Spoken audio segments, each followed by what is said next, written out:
As you may know, Immigration New Zealand has made several changes in the past few months.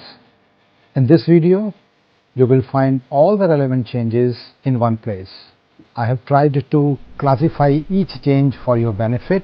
You can just jump to the relevant changes. For example, if you are a migrant worker, you can just see the changes relevant to you by clicking the timestamp in the description section. Namaskar. My name is Vineet Bhardwaj. I am a fully licensed immigration advisor. I am based in Auckland. My company's name is Visa Advice New Zealand Limited. As you may know, I make informative videos about immigration policies, changes in them, and how these changes can affect you and how you can benefit from them. So if you find my videos informative, it would be a good idea to subscribe my channel so that every time immigration comes up with a change, you are first to know. And once again, I would request you not to follow the instructions or advice of anyone who is not licensed to give advice for New Zealand immigration. Immigration New Zealand takes immigration advice very seriously, and there are only a few licensed people or lawyers who can impart immigration advice related to New Zealand.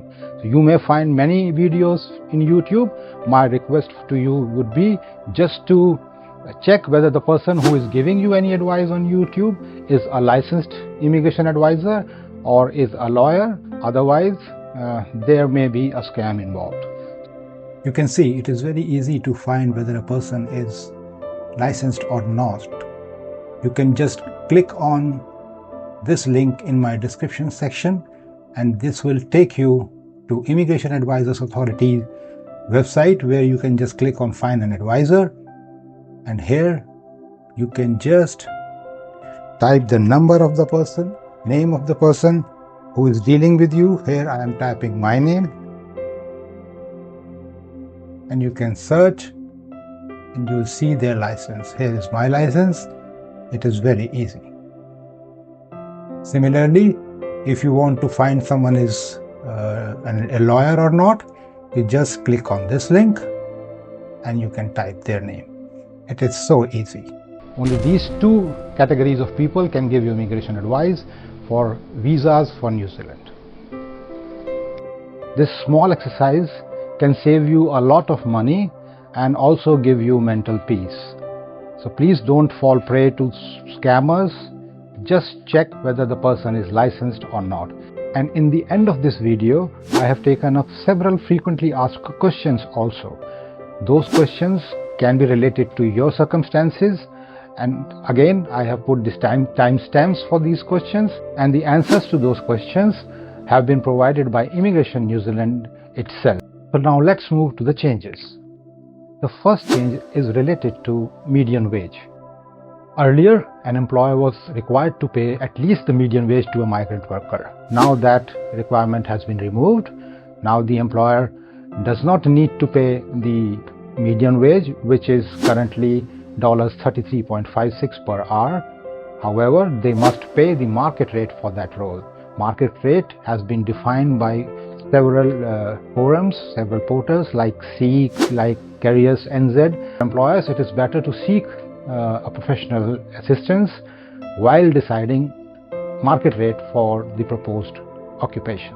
Second change is for migrant workers as well as employers. For this, you need to understand a few things. First of all, there are two sets of requirements. Number one set is for immigration, and the other set of requirement is for the employers.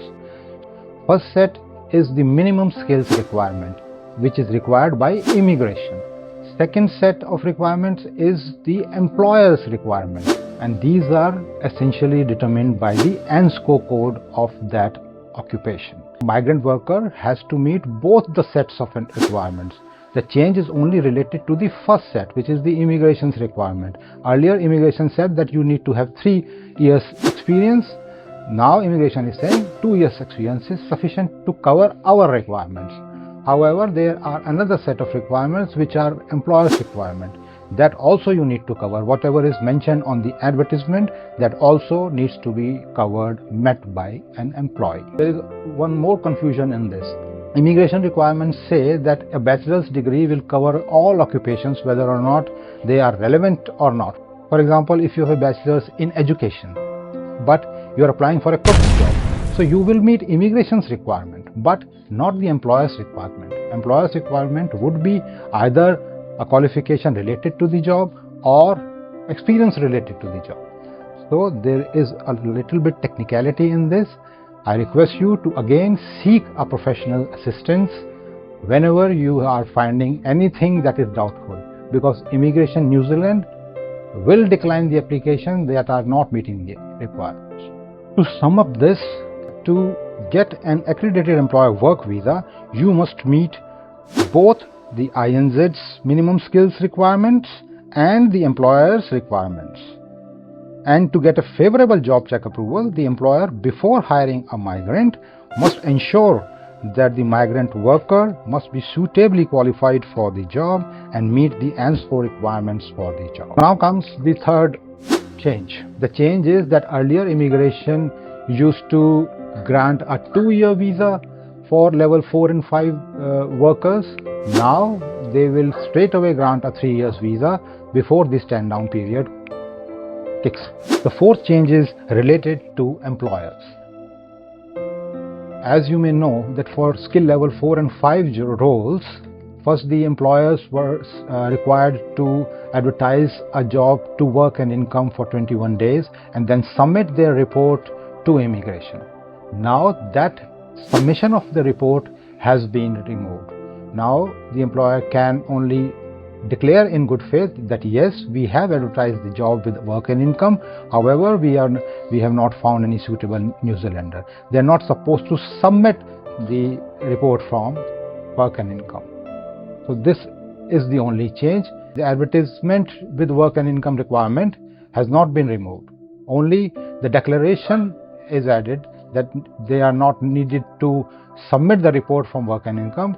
Immigration will accept their declaration that they have advertised but they have not found anyone suitable. The previous requirements are still applicable. The requirements were, if the job is ANZSCO skill level 1, 2 or 3, you must advertise for at least 14 days. If the job is ANZSCO skill level 4 and 5, you must advertise for at least 21 days. The fifth change is for migrant workers. This is related to the interim work visa condition. Previously, when you applied for an interim work visa, generally your work rights were curtailed. Now, if you are on a work visa or a student visa with work rights and you apply for an accredited employer work visa, then the work rights are not curtailed. You will be allowed to work while on an interim visa, and that work will be calculated towards your skilled residency points also and your continuous stay in New Zealand also. The sixth change is related to dependent children student visa. Now, any worker who is on an accredited employer work visa will need to earn at least $55,844 per year to support their dependent child for their student visas. As you may know that my previous video I had made was for the changes in the partners' work rights space. Now most partners are being given open work rights. You can see my previous video. I will give you the link in the description section. Another change is in the dependent children's health rule changes. Now, if a dependent child has a severe cognitive or developmental disability that requires significant support, they can no longer get a student or visitor visa. A new change which is also introduced in the visitor visa scheme was to allow visitor visa holders to work remotely for their overseas jobs. Earlier the instructions were not clear. There was many grey areas with regards to the work a visitor visa holder can do in New Zealand while in New Zealand. Now immigration has made it clear that if a visitor visa holder wants to work for the overseas company, they can very well work here. This condition is also mentioned on their visas also. So this is a good news for visitor visa holders. And the last relevant change in this space is for international student visa processings. Now immigration has said that the students, especially the onshore students who want to change their courses, change their colleges, their applications would be prioritized before the normal fee-paying students or the offshore fee-paying students. As I told you in the beginning of the video, now I'll be taking up the frequently asked questions and the answers provided by Immigration New Zealand, so that if any case applies to your circumstances, you can have genuine information as to what you need to do. So the first set of questions is for employers. First question is, what will happen to migrants who are currently being paid the median wage? Can they now be paid less? So Immigration New Zealand has conveyed that no, employers must continue to pay all the employees in accordance with the terms and conditions they have mentioned in the employment agreement. If you have signed an agreement with a migrant worker and you have agreed to pay them certain amount of salary, then you must follow that agreement. If the work visa holder is paid less, then the employer would be in the breach of both the immigration laws and the employment laws. Second question, how does immigration determine the market rate for a role? So immigration uses multiple sources like Seek Salary Guide, Careers NZ, Hayes Salary Guide, and industry-specific surveys. Factors like data recency, sample size, and regional role-specific details are considered. Conflicting sources are weighed carefully, not automatically favoring the lowest rate. It means that Immigration New Zealand will consider many factors before determining a market rate. You are also advised to seek professional assistance if you are in doubt what to pay to your proposed migrant worker. The third question is related to the job check applications and the pay rates mentioned in the job check applications which were submitted before 9th of March. Under those conditions, will the pay rate from job checks made before 10th March still need to be met, or can employers offer a lower pay rate?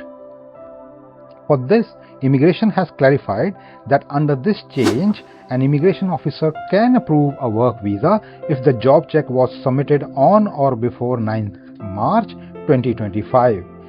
If the pay for the offered employment is less than the pay range approved at the job check stage, but the pay is not less than New Zealand market rate for that occupation. It simply means that yes, immigration can consider approving your job check on a lower pay rate, but that lower pay rate should not be less than the market rate for the job. Now for employers, can employers reuse job check tokens for balance visas at lower pay rates? The answer to this is no. For balance visas, the pay must match or exceed the original visa conditions. Market rate adjustments are only allowed for initial visas tied to pre-March 2025 job checks. Question for the employers now is, what happens if an AEWV holder's role is downgraded to a lower ANZSCO skill level? Immigration New Zealand says that if it determines that a role was incorrectly classified as a higher skill level, for example ANZSCO 3 instead of 4, the job check will be reassessed under the correct skill level.